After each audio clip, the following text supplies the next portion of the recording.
Breaking news, US binasag ang plano ng China para sakupin ang Taiwan.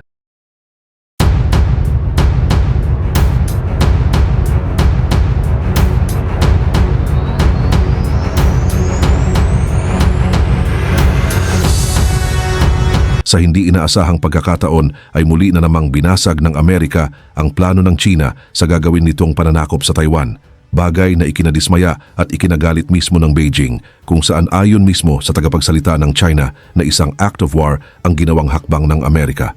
Ano nga ba ang nangyari at ganun na lang kung makapag-react ang Beijing at higit sa lahat ay ano ang sagot dito ng China? Pero bago ko simulan ay hihingi lang sana ako ng isang like at subscribe, malaking tulong na ito sa aming mga content creator. Salamat po. Sa loob ng ilang dekada, sinasabi ng China sa buong mundo na ang pagsakop nila sa Taiwan ay inevitable. Pero ang mga nangyari ngayong linggo ay nagpapatunay na gumuho na ang timeline ng Beijing. Kinumpirma ng Pentagon ang isang bagay na babago sa lahat tungkol sa sitwasyon sa Taiwan, isang military deployment na sobrang agresibo, kaya tinawag ito ng Foreign Ministry ng China na isang act of war. Kasabay nito, nahuli ng US intelligence ang China na ginagawang pangmilitar ang mga civilian fleet ng kanilang mga barko. Makikita sa satellite images na ang mga barkong dati ay pangpasahero lang, ngayon ay inaayos para magdala ng mga tangke at armas malapit mismo sa coast ng Taiwan. Tumawag si Trump at ayon sa mga ulat, ang tawag na iyon ay ikinagulat ni Xi Jinping. Ayon sa mga source ng Pentagon, pinosisyon na ng Amerika ang mga classified assets nito sa paligid ng Taiwan. Sabi ng isang senior defense official, ang deployment na ito ay lumilikha ng maraming layers ng deterrence na magpapahirap ng husto sa kahit anong amphibious invasion. Halos imposible na itong mangyari. Ibig sabihin, kailangan munang malampasan ng China ang mga submarines, hypersonic missiles at mga pre-positioned forces bago pa sila makarating sa coast ng Taiwan. Kaya ang tanong ngayon, ano nga ba ang sinabi ni Trump kay Xi Jinping?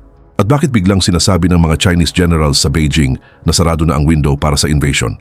Para maintindihan kung bakit biglang bumagsak ang invasion plans ng China, kailangan muna nating maintindihan ang desperadong sitwasyon na kinasasangkutan ng Beijing sa loob ng ilang dekada. Simula pa noong 1949, nakalock na sa isang standoff ang China at Taiwan. Iyon ang taon nang natapos ang Civil War ng China na nag-iwan ng dalawang magkalabang gobyerno na parehong nag-aangkin na sila ang tunay na China.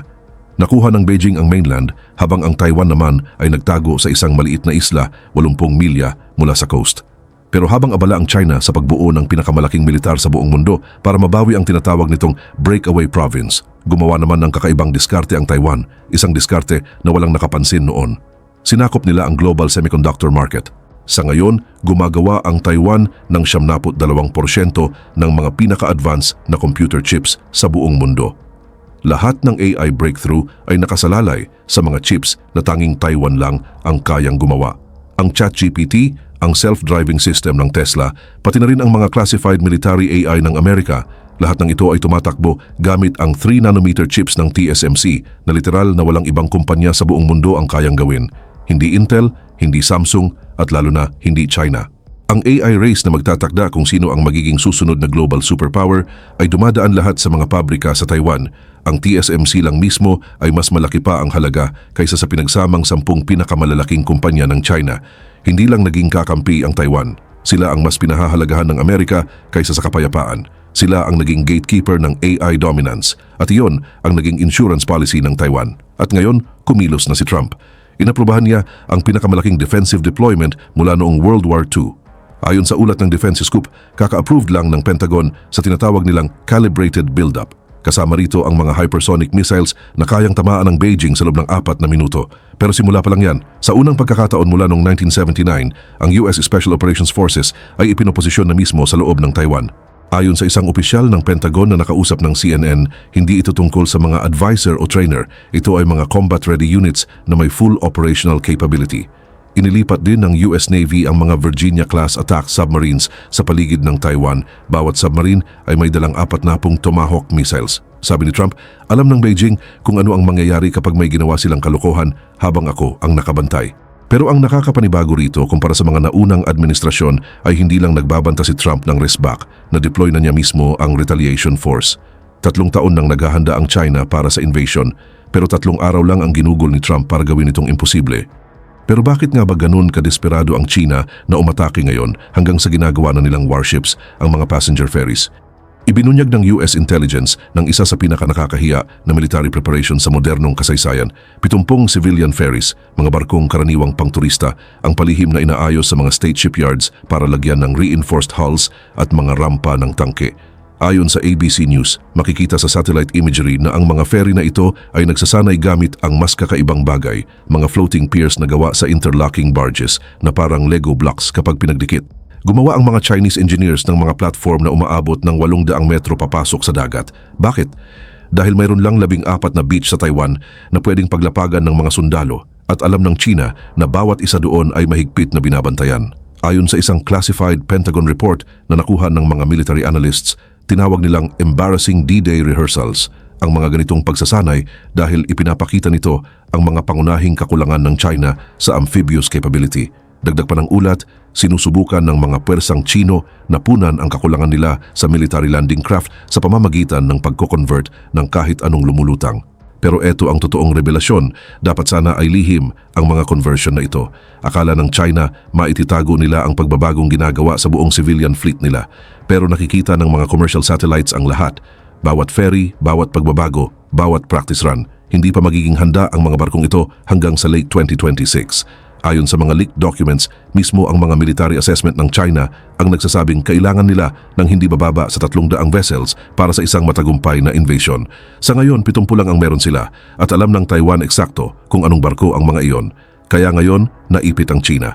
Hindi sila makaka-invade kung wala ang mga barkong iyon. Hindi rin nila maitago ang mga barkong ginagawa nila.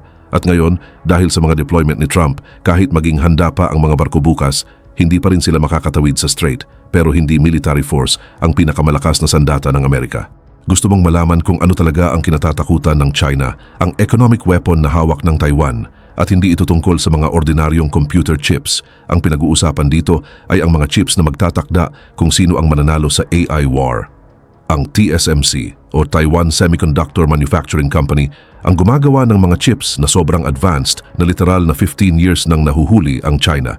Ayon sa mga industry analysts ng Bloomberg, ang 3nm process ng TSMC ay isang teknolohiya na hindi maaabot ng mga Chinese companies hanggang sa year 2040.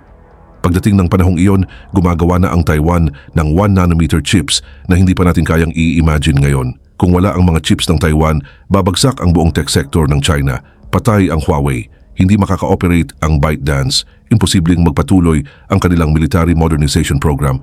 Sa ngayon, 85% ng semiconductors ng China ay imported at ang lahat ng advanced chips ay dumadaan sa mga supply chain na kontrolado ng Taiwan. Isang executive ng TSMC na nagsalita ng hindi nagpapakilala sa Reuters ang nagbunyag ng nakakagulat na impormasyon. Ayon sa kanya, meron kaming remote kill switches sa aming mga pasilidad. Kapag inatake kami ng China, kaya naming sirain ang mga fabrication plants sa loob lang ng ilang minuto. Makukuha ng China ang mga gusaling puno ng walang silbing kagamitan. Kapag bumagsak kami, lahat kayo sasama. Isa itong uri ng mutual assured destruction para sa digital age. Ayon sa Pentagon, kung mawawala ang chip production ng Taiwan, mababalik ang teknolohiya ng Amerika ng halos isang dekada pa atras. Para naman sa China, isang buong henerasyon ang mawawala sa kanila. Sobrang laki ng mga numero. Ang chip industry ng Taiwan ay nagkakahalaga ng mahigit $2 trilyong kada taon, mas malaki pa kaysa sa buong GDP ng Russia. Iyan ang dahilan kung bakit tinawag ni Warren Buffett ang TSMC bilang the most important company that nobody's heard of. At iyan din ang dahilan kung bakit hindi papayagan ng Amerika na maagaw ito ng China. Habang palihim na kino-convert ng China ang mga ferry, isang kamangha-manghang pangyayari naman ang naganap sa Brussels. Pumasok sa European Parliament ang Vice President ng Taiwan na si Xiao at sinalubong siya ng standing ovation. Hindi pa ito nangyari kailanman. Para lang sa konteksto, hindi man lang opisyal na kinikilala ng EU na umiiral ang Taiwan bilang isang bansa. Pero nandoon siya, nagsasalita sa harap ng mga European lawmakers na tuwang-tuwang pumapalakpak. Ano ba ang sinabi niya para siya ay palakpakan? Ayon sa mga opisyal na naroon, ito ang mensaheng ibinigay ni Xiao. Tumitindig ako rito bilang tinig ng isang lipunang malalim ang paniniwala sa mga ideal na nagbibigay buhay sa mga parlamento ng demokrasya sa buong mundo. Ang kapayapaan sa Taiwan Strait ay mahalaga para sa pandaigdigang katatagan at pagpapatuloy ng ekonomiya. Ang mga miyembro ng European Parliament mula sa 12 bansa ay lumagda sa isang pinagsamang kasunduang pangdepensa. Hindi ito kasunduan sa kalakalan, isang kasunduan ito para sa depensa. Inanunsyo ng mga opisyal ng Germany na magpapadala sila ng mga barkong pandigma sa Pacific.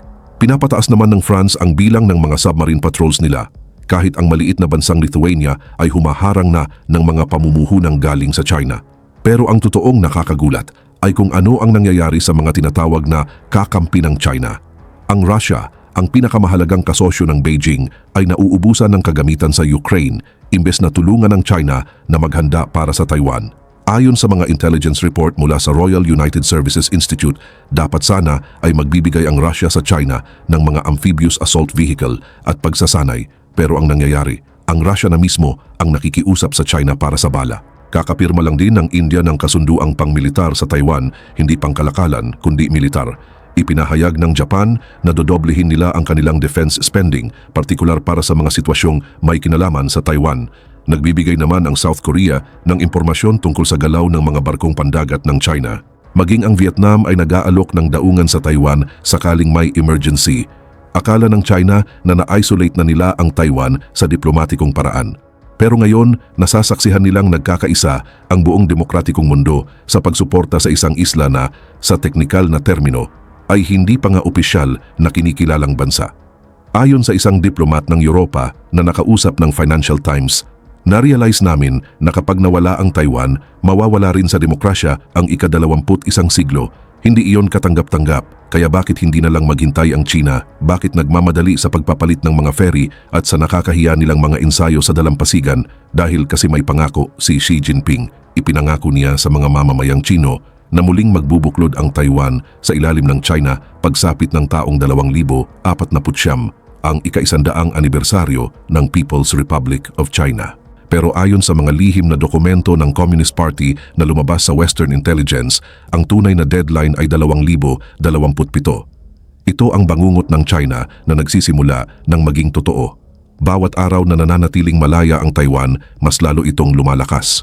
Bawat buwan, mas nagiging sopistikado ang mga paghahandang depensibo ng Amerika. At bawat taon ng pagkaantala, mas nababawasan ang bentahe ng militar ng China. Nakakabahala rin ang datos ng demografiya para sa Beijing. Aabot sa rurok ang populasyon ng mga nasa edad militar ng China sa 2027 at babagsak ng 30% sa susunod na dekada. Samantala, nananatiling matatag ang populasyon ng Taiwan. Bumagal din ang ekonomiya ng China na ngayon nasa siyam na bahagi ng 1% ayon sa mga independent analyst. Samantala, lumago naman ng mahigit 60% ang ekonomiya ng Taiwan noong nakaraang taon. Pero heto ang tunay na krisis para kay Xi. Nagulat ang People's Liberation Army sa Beijing ng isang napakabigat na katotohanan. Ayon sa mga dokumentong nakuha ng Washington Post, tinataya na ng mga tagaplano ng militar ng China na mangangailangan sila ng 400,000 casualties para sa matagumpay na pananakop. Hindi mga sundalo, mga casualties. Mas marami pa kaysa sa kabuuang bilang ng mga nasawi ng Amerika sa buong ikalawang digmaang pandaigdig. Isang mataas na general ng China na nagsalita sa pamamagitan ng lihim na komunikasyon sa intelligence ng US ang umamin, sarado na ang bintana para sa puwersahang muling pagkakaisa. Kailangan namin ng sorpresa, kailangan namin ng kalabuan sa magiging tugon ng Amerika, kailangan namin ng suporta ng Russia, wala kami ni isa sa mga iyon. Ang mga ferry conversion, ang huling pag-asa ng China, isang pagtatangka na magsagawa ng biglaang pagsalakay bago pa man sila tuluyang maging handa sa digmaan. Pero ang pag-convert ng mga sibilyang barko sa mga shipyard na nakikita ng mga satellite, hindi iyon estratehiya. Iyon ay desperasyon. At tinawag lang ni Trump ang kanilang palabas.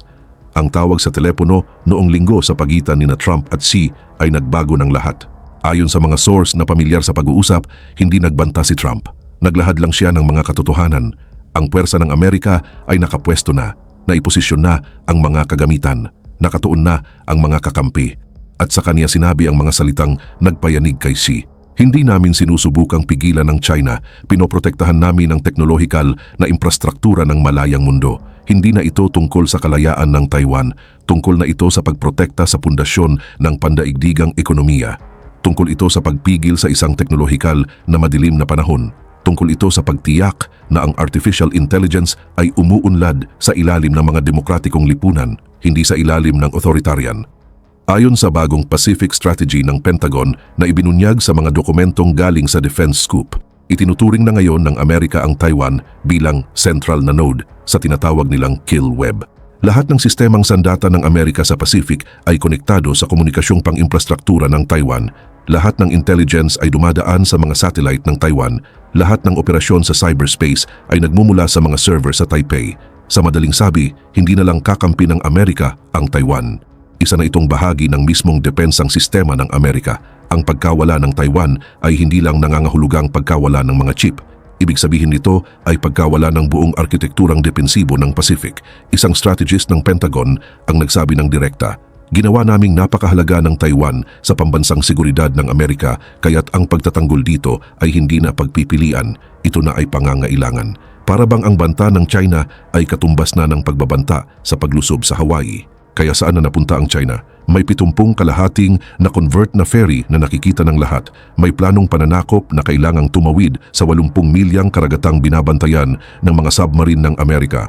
May ekonomiyang nakasalalay sa mismong mga chip na ginagawa ng Taiwan at may timeline na matagal nang nag-expire. Naglabas ng pahayag ang Foreign Ministry ng China na tinawag ang mga deployment ng Amerika bilang mga mapang-udyok na hakbang na nagtutulak sa rehiyon patungo sa digmaan. Pero pakinggan kung ano ang hindi nila sinabi. Hindi sila nagbanta ng paglusob. Hindi sila nag-anunsyo ng military exercises. Hindi man lang nila binanggit ang reunification. Sa unang pagkakataon sa loob ng maraming dekada, tahimik ang Beijing tungkol sa pagkuha ng Taiwan sa pamamagitan ng dahas dahil alam nila na katulad nating lahat, natutunan na nila ang bagong katotohanan. Ang bintana ng pananakop ay hindi lang nagsara, naka-welding na ito. Ganap na gumana ang estratehiya ng Taiwan. Ginawa nilang napakahalaga ang sarili nila para mawala at napakamahal para sakupin. Ginawa nilang sandata ang kahinaan at ginawang superpower ang ekonomiya.